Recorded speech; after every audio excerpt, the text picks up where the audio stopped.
बर्दाश्त नहीं करेंगे, नहीं करेंगे, नहीं करेंगे। कुरान से बेहरमती बर्दाश्त नहीं करेंगे, नहीं करेंगे, नहीं करेंगे। मस्जिद की बेहरमती बर्दाश्त नहीं करेंगे, नहीं करेंगे, नहीं करेंगे। शहीद हो सकते हैं मगर कुरान जैसी किताब का हम बेहरमती बर्दाश्त नहीं कर सकते। कुरान को जलाने वाले को आसानी के साथ उठा के ले गए, जेल में रखे, वापिस आके फिर नाचना शुरू कर दिया। बजरंग दल का अगर मेंबर ये हरकत करता है तो कहीं ना कहीं इसके पीछे आरएसएस की साजिश है कि गुलबर्गे के अमन और भाईचारे के माहौल को बिगाड़ने के लिए हरकत की है। और जो हुकूमत के खिलाफ आवाज उठाए उसे यूएपीए लगाया जाता है, लेकिन यहाँ पर दो कम्युनिटीज को जो लड़ाने की कोशिश कर रहा है उसे 2 दिन में बेल मिल जाती है। तो इसका मतलब ये समझ में क्लियर आ रहा है कि कुछ संघी सोच वाले पुलिस ऑफिसर्स ये इसके पीछे हैं और कुछ पॉलिटिशियंस भी इसके पीछे हैं जिसको दबाने की कोशिश कर रहे हैं। दिन पहले जो ताड़ तेगनूर में जो इंसिडेंट हुआ था, रात के अंधेरे में मस्जिद का ताला तोड़कर कुछ शरपसंदों ने कुरान को जलाया था, उसके खिलाफ हम लोगों ने पुलिस डिपार्टमेंट को क्लियरली बताया था कि इसके पीछे कौन किसका हाथ है। फिर भी पुलिस डिपार्टमेंट ने उसको 2-3 दिन डिले किया, उसके बाद उसमें से एक को पकड़ा है और एक फरार है, लेकिन एफआईआर या जो भी अभी पुलिस से मालूम हो रहा है उसको अभी तक पकड़ा नहीं गया है। तो पुलिस डिपार्टमेंट इस तरीके के केसेस को इतना लाइट ले रही है, वरना आने वाले दिनों में बहुत से बड़े चैलेंजेस का सामना फेस करना पड़ेगा, क्योंकि ये छोटा मोटा इशू नहीं है। गुलबर्गा में आज तक इस तरीके के इंसिडेंट्स नहीं हुए थे, लेकिन इलेक्शन जैसे ही आते हैं तो ये छोटे मोटे इशू शुरू करके ये लोग हिंदू मुस्लिम करके अपने एजेंडे को कामयाब करने की कोशिश कर रहे हैं। तो ये बहुत शर्म की बात है कि 295 जैसे केस और छोटे मोटे चोरी के केस डालकर वो बच्चे को जेल में डाला जाता है और पुलिस डिपार्टमेंट ये गवर्नमेंट पीपी को फॉलो करके जल्दी से जल्दी ऑब्जेक्शन डालकर उसको बेल कराती है। तो इसका मतलब ये समझ में क्लियर आ रहा है कि कुछ संघी सोच वाले पुलिस ऑफिसर्स ये इसके पीछे हैं और कुछ पॉलिटिशियंस भी इसके पीछे हैं जिसको दबाने की कोशिश करें। पॉपुलर फ्रंट ऑफ इंडिया इसको दबाने नहीं देगी। पॉपुलर फ्रंट ऑफ इंडिया 8 दिन इसलिए चुप बैठी कि पुलिस के ऊपर उनको भरोसा था और पुलिस उसके ऊपर सख्त कार्रवाई करती बोल के हमें को अश्योरेंस था, लेकिन पुलिस उसमें नाकाम रही है। तो आज हम ये लोग प्रोटेस्ट किए हैं। ये प्रोटेस्ट में उनको हम वार्निंग दी है कि 8 दिन के अंदर फौरन उसके ऊपर सख्त से सख्त कार्रवाई करें, वरना आने वाले दिनों में पॉपुलर फ्रंट ऑफ इंडिया पूरे स्टेट में इसके खिलाफ प्रोटेस्ट करेगी। और जब तक इस तरीके के हादसात को नहीं रोका जाएगा, आने वाले दिनों में हिंदुस्तान को बचाना भी बहुत मुश्किल होगा। तो मैं और एक बार अदबन रिक्वेस्ट करता हूँ कमिश्नर साहब से और पूरों से कि यहाँ पे जो भी माहौल बन रहा है उसको यहीं पे रोकें और हिंदू मुस्लिम फिजा को बरकरार रखें। ताड़ तेगनूर में जो हादसा हुआ, जिस तरह मस्जिद के अंदर घुसकर एक शरपसंद ने कुरान शरीफ को निकालकर जलाया, आप लोगों ने देखा है। हाथरस में एक केस को लाइव करने गया रिपोर्टर को उसको यूएपीए लगाया जाता है और जो हुकूमत के खिलाफ आवाज़ उठाए उसे यूएपीए लगाया जाता है, लेकिन यहाँ पर 2 कम्युनिटीज़ को जो लड़ाने की कोशिश कर रहा है उसे 2 दिन में बेल मिल जाती है। आप लोग जो हुकूमत में हैं गुंडागर्दी कर रहे हैं, उसके साथ साथ जो कायदीन, जो कांग्रेस पार्टी के जो कायदीन हैं, उनका भी ये काम होना चाहिए कि तमाम इन चीज़ों की मुखालिफत करें। एम.वाई. पाटिल साहब असम्बली में इस इश्यूज़ को रेस करते हैं, लेकिन आपके आवाज़ में वो दम नहीं था, आपके लीडरशिप में वो दम नहीं था कि इस केस के इस मुजरिमों को उनकी सज़ा दिलाई जाए, क्योंकि आप लोग भी यहाँ कम नहीं हैं। आपके भी 3-4 एमएलए हैं, आपके पास भी राज्यसभा मेंबर है। आपको होना चाहिए था कि इस केस के आप तक पूरा केस खत्म होने तक फॉलो किया जाए और उस आरोपी को यूएपीए लगाकर, देशद्रोही का इल्ज़ाम लगाकर उस गांव से तड़ी पार कराना चाहिए था। आप लोगों ने काम नहीं किया है। सिर्फ उस वक्त असेंबली सेशन में आपने आवाज़ उठाई है, लेकिन आज शहर गुलबर्गे का हर एक नौजवान, हर सेकुलर जहन रखने वाला हिंदू नौजवान, हिंदू भाई आज यूनाइट होकर यहाँ पर हर फेसिस्ट लोगों के खिलाफ आवाज़ उठाएंगे। और जब तक ये बीजेपी हुकूमत जब भी इलेक्शन आता है इस तरह के हथकंडे उठाती है, हमें इसके खिलाफ वो एक होकर लड़ना है और बीजेपी, आरएसएस, बजरंग दल को ख़त्म करना है। मैं तमाम आज यहाँ पे आए हुए तमाम लोगों का शुक्रिया अदा करता हूँ और हमें कमिश्नर ऑफ पुलिस गुलबर्गा के जानिब से आश्वासन मिला है कि उन मुजरिमों के खिलाफ सख्त से सख्त कार्रवाई होगी। अगर ऐसा नहीं होता तो आने वाले जुम्मा के दिन शहर गुलबर्गा के अवाम के जानिब से, पॉपुलर फ्रंट के जानिब से कई एक दूसरे तंजीमों के जानिब से कभी ना खत्म होने वाला एहतजाज किया जाएगा।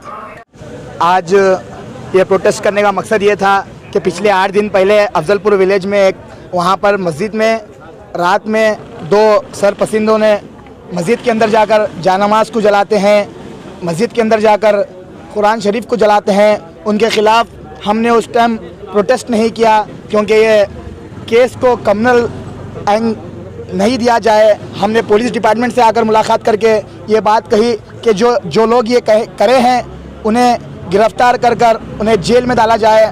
पुलिस तो उन्हें गिरफ्तार की है मगर उनको छोटे छोटे सेक्शंस लगाकर उन्हें जेल में डाली। उसका नतीजा ये निकलता है कि 2 दिन में उनकी बेल हो जाती है। 2 दिन में गवर्नमेंट का जो वकील रहता है वो ऑब्जेक्शन फाइल करता है।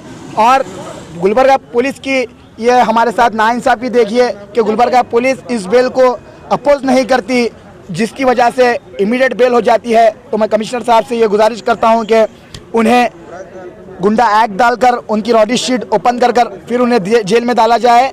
और उन लोग जब बेल डालते हैं तो हर वक्त वो बेल को अपोज किया जाए, वरना आने वाले दिनों में हम खुद हमारा प्राइवेट वकील रखकर इस केस को लड़ने की पूरी कार्रवाई करेंगे। आज पॉपुलर फ्रंट ऑफ इंडिया और दीगर कई मुस्लिम नौजवान तंजीमें नौजवानों की तरफ से गुलबर्गे में एहतजाज किया गया। इस एहतजाज का मकसद क्लियर है कि 8-10 दिन पहले ताड़ तेगनूर की एक छोटी सी मस्जिद के अंदर चंग संघ परिवार के सरपसंदों ने जो मस्जिद की बेहुरमती की थी और कुरान, जानिमाज और हदीस की किताबों को लेकर बाहर मस्जिद के सहन में जलाया था, उसके ख़िलाफ़ गुलबर्गा के एमएलएज और गुलबर्गा के ऑर्गेनाइजेशन वाले पुलिस कमिश्नर से बात हुई थी। उस वक्त पुलिस कमिश्नर साहब ने कहा था कि आपको हम एश्योर करते हैं कि फ़ौरन उनके ख़िलाफ़ सख्त कार्रवाई करेंगे और सख्त कार्रवाई कर उनको जेल में डालेंगे। आप लोग जो है इसको कम्युनल इशू मत बनाओ। कोई पीवट किया होगा, कोई गांजा मार के किया होगा बोलकर, मगर जब गिरफ्तार करे तो देखने में ही आया कि कोई ड्रग्स मारने वाला नहीं था, कोई शराबी नहीं था। सफरान कलर का मफलर पहनकर फेसबुक में अपने फ़ोटो अपलोड करने वाला बजरंग दल का मेंबर था। बजरंग दल का अगर मेंबर ये हरकत करता है तो कहीं ना कहीं इसके पीछे आरएसएस की साजिश है कि गुलबर्गे के अमन व भाईचारे के माहौल को बिगाड़ने के लिए हरकत की है। मगर अफसोस इस बात का है कि police commissioner, MLA MY Patil जो है असेंबली में बात करने के बावजूद भी ऐसे सेक्शंस उनके ऊपर डाले जाते हैं 295, 357, 328 चोरी का और जो है मजहब के अंदर जो है मुनाफिकत फैलाने का, जबकि वो 2 मजहब के दरमियान लड़ाई लड़ाने का जो है काम वो लोग किया है। उससे जो है पूरे शहर के अंदर लड़ाई हो सकती थी क्योंकि मुसलमान कुरान की बेहुरमती बर्दाश्त नहीं करता। फिर भी ये ऐसे पट्टी दिफास उनके ऊपर डाल के एक्ट डाल के उनको जेल में डाला। सिर्फ ऑब्जेक्शन, 1 दिन में ही ऑब्जेक्शन होता तो 1 दिन में ही बेल मिल जाती थी। 3 दिनों में उनको बेल मिली है। गुलबर्गा के मुसलमानों के जज्बात के साथ खिलवाड़ किया है, इसीलिए हम लोगों ने एहतजाज किया है। आने वाले दिनों में हमारा मुतालबा है फ़ौरन उसको अरेस्ट करके उसके ऊपर रॉडी शीटर ओपन करके और उसको जो है 295A 153A के तहत गिरफ्तार करके जेल में डालना होगा और उस गाँव से तड़ीपार करना होगा। क्योंकि जिस दिन से वो हरकत किया है गांव में ओपन पर बोलते फिर रहा है मैं किया हूं, मेरे साथ क्या करते हैं बोलकर। आप बोलेंगे हमारा बच्चा, छोटा बच्चा एक मोबाइल चोरी करा तो उसके पाँव हाथ तोड़ के ये लोग ऐसी हालत उसकी करते हैं, जेल में जाने के बाद उसको हॉस्पिटल को आना पड़ता है। कुरान को जलाने वाले को आसानी के साथ उठा के ले गए, जेल में रखे, वापिस आके फिर नाचना शुरू कर दिया। वो उसको एक आँच भी आने नहीं दिया, उसको एक मारे भी नहीं ऐसी एक हरकत करने के बाद। बड़ा ही अफसोसनाक है। गुलबर्गा की पुलिस के ऊपर हमारे को यकीन है कि वो फ़ौरन एक्शन की तरफ आएंगी। जो भी संघी पुलिस वाले ऐसे नरम एक्ट डालकर उनको डाले हैं अंदर, उनके खिलाफ भी कार्रवाई होनी है। और जो आरएसएस संघ परिवार के लोग इसके पीछे कार फरमा हैं, उनके खिलाफ भी एक्शन होना है। अगर एक्शन नहीं होगा तो popular front of India high court, supreme court तक भी जाएगा और इन सरपसंदों को जो है जेल के सलाखों के पीछे डालेगा।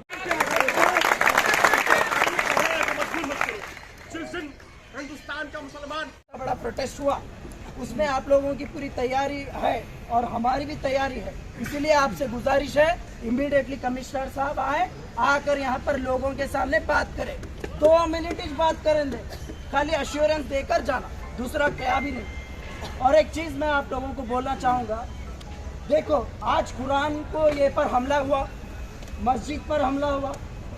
मैं 12 साल 15 साल से पॉपुलर फ्रंट ऑफ इंडिया में हूँ। उस वक्त जब मैं पॉपुलर फ्रंट ऑफ इंडिया के बारे में ये हमारी कौम के बारे में कौम के सामने जाकर बोलते तो अरे तुम कहाँ की बात कर रहे हो, उत्तर प्रदेश की, गुजरात की बात कर रहे हो, अरे वो वहाँ होता, गुलबर्गा में नहीं होता बोलते थे। कौन बोलते थे? कमरुल इस्लाम साहब जिंदा थे उस वक्त, उनके सामने जाकर हम UAPA unlawful activities prevention act कौन पास करे? कांग्रेस गवर्नमेंट। कांग्रेस गवर्नमेंट में इन्हों एमपी थे उस वक्त, इनको जाकर बात करें हम लोग कि यूएपीए के खिलाफ आपको बात करना है, ये कल के दिन मुसलमानों के खिलाफ जाएगा ये कानून बोलकर बोले कमरुल इस्लाम साहब को। आज कहाँ है? उन्हें खुद बोले थे अरे तुम लोग कहीं को बात कर रहे, बारिश वहाँ ये तो मेंढक यहाँ है बोलकर, छतरियाँ यहाँ पर कहीं को खोल रहे बोलकर बोले थे, ये बोले थे। ये पूरा ऑन द रिकॉर्ड है, जितने भी लोग उनके साथी हैं उन सबको मालूम है। तो आज ये जितने भी चीज़ें हो रही, ये कांग्रेस रहने, दूसरे पार्टियां रहने, ये सब लोग हम लोगों को धोखा देने वाले हैं। जब तक हमारी खुद की ताकत हम नहीं बढ़ाते, जब तक देखो आज पुलिस वाले हमारी बात को नहीं सुन रहे। यहाँ पर एक एमएलए बनकर अगर तुम में से कोई आता है यहाँ पर, यही पुलिस वाले सैल्यूट मारते, यही पुलिस वाले सैल्यूट मारते। तो तुम्हारी ताकत बनाओ, किसी और की ताकत मत बनो। जब तक तुम्हारी ताकत खुद नहीं बनाते, सिवाय तलवे चढ़ने के दूसरा काम नहीं होता, दूसरा काम नहीं होता। सिर्फ पब्लिसिटी हो सकती, बड़े बड़े होल्डिंग लग सकते हैं, बड़े बड़े हार, बड़े बड़े शॉल, बड़े बड़े नेम प्लेट मिल सकते हैं, लेकिन जो तुम चाहते हो, जो तुम इस्लाम की जो बुलंदी चाहते हो, जो कुरान की बुलंदी चाहते हो, वो चीज़ आप लोगों को नहीं मिलेगी। कॉन्स्टिट्यूशन ऑफ इंडिया में आर्टिकल 25 में आप तमाम लोगों को बहुत सारी आज़ादी दी गई है, लेकिन हम लोगों को अवेयर होना है, हम लोगों को इसके बारे में जागरूक कराना है, लोगों को बताना है। इवन पुलिस वालों को कुछ नहीं मालूम उनके क्या राइट्स हैं, हमारे क्या राइट्स हैं। आप देख सकते हैं सिर्फ 4 दिनों के अंदर वो संगी गुंडे छूटकर जो है जेल से बाहर आते हैं और गांव में जाने के बाद उनका इस्तेमाल फूट पड़ाकर किया जाता है कि अंदर बेल मिलना ये बड़े ही शर्मनाक चीज है।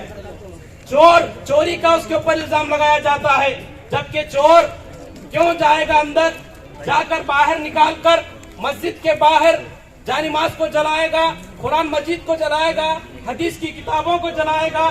क्यों जलाएगा? वो चोर रहता तो माइक चोरी करके भाग जाता था। इसके पीछे संघ परिवार का हाथ है, इसके पीछे राम सेना का हाथ है, इसके पीछे आरएसएस का हाथ है। ये गांव गांव में जाकर हमारे हिंदू भाइयों के नौजवानों के दिलों में जहर डाल रहे हैं। वो जहर का एक सिम्टम हम अब देख सकते हैं।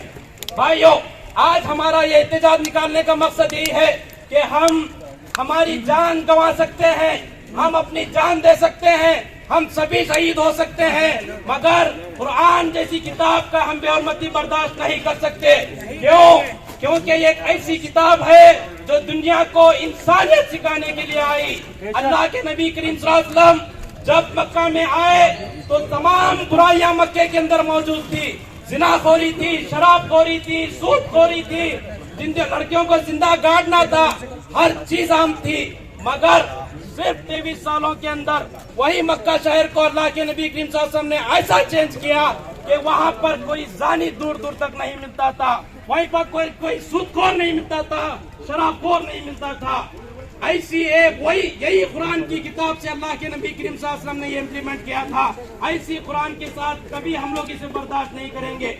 यहाँ पर इसका साथ मुलाकात करेंगे, क्या मुंह लेकर करेंगे? कुरान की बेहुरमती करने वालों को 4 दिन के अंदर आप जेल से बाहर निकालते हैं और वो पकड़ से कहता है कि आप क्या कर ले नहीं कर लो।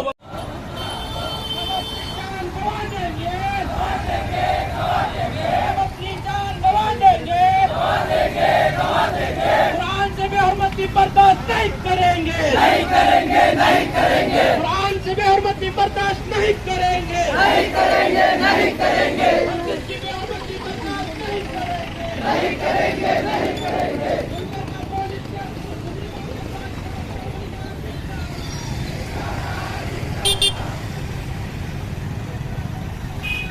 नहीं करेंगे। मुसलमानों के खिलाफ बेहुरमती बर्दाश्त नहीं करेंगे, नहीं करेंगे। की बेहरमती बर्दाश्त नहीं करेंगे, नहीं करेंगे, नहीं करेंगे। जेल में डालो, जेल में डालो, जेल में डालो, जेल में डालो। संगी गुंडों को जेल में डालो, संगी गुंडों को जेल में डालो। इसके पीछे जिनका हाथ है उनको जेल में डालो, जेल में डालो, जेल में डालो। अरे 4 दिन में बेल कैसे होगी, कैसे होगी, कैसे होगी? अरे शर्म करो, शर्म करो, शर्म करो, शर्म करो। अरे गुलबर्गा पुलिस शर्म करो, शर्म करो, शर्म करो।